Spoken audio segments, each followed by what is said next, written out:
তুমি রহমান রহিম, আমি অধম পাপী বান্দা।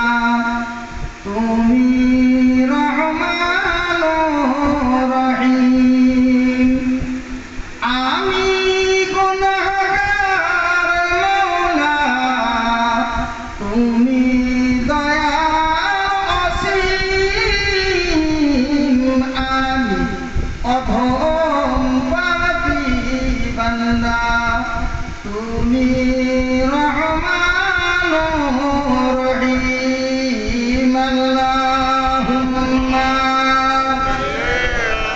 সাইয়্যিদিনা মাওলানা মুহাম্মদ ওয়া আলা আলি সাইয়্যিদিনা। ও ভাইরা, বাবাজিরা, ও যুবকরা, কোন নবীর মহব্বতে এত খরচা করেছেন গো?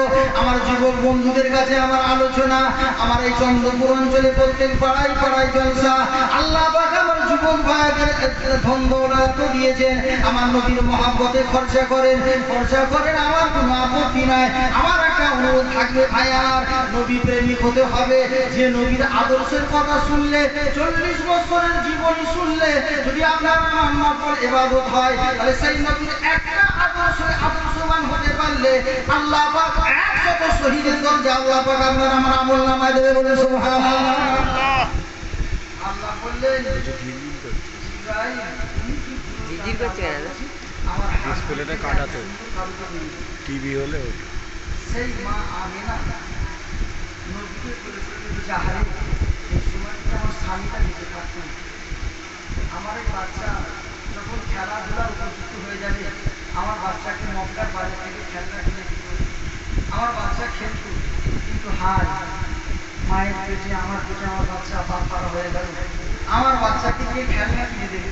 আমার ছেলেরা যখন হাঁটতে শিখবে, আমার বাচ্চারা যখন ঘোরাফেরা করতে শিখবে, আমার বাচ্চাকে কে খেলনা কিনে দেবে?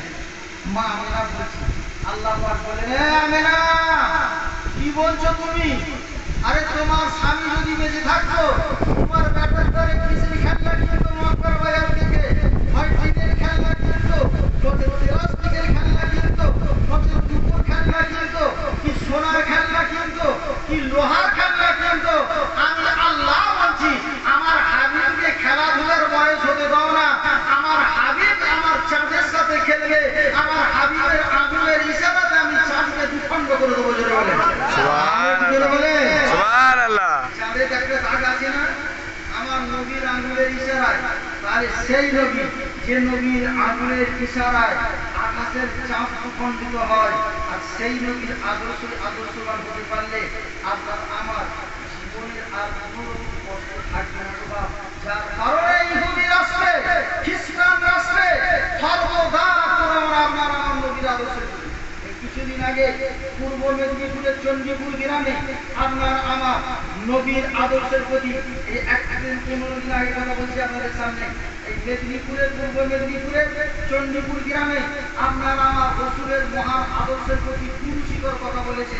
সেই নিয়ে বিশাল আন্দোলন এখন চলছে। পুলিশকে বলা হয়েছে অ্যারেস্ট করতে হবে। আমার আমার বলা বক্তব্য, যুবক, যে নবীর মহব্বতে এত কিছু খরচা করছো, যে বেদুইনদেরকে ফলো করে মাথা চুপ কাটছো, যে বেদুইনদেরকে ফলো করে ড্রেসটা করছো, আমার বলা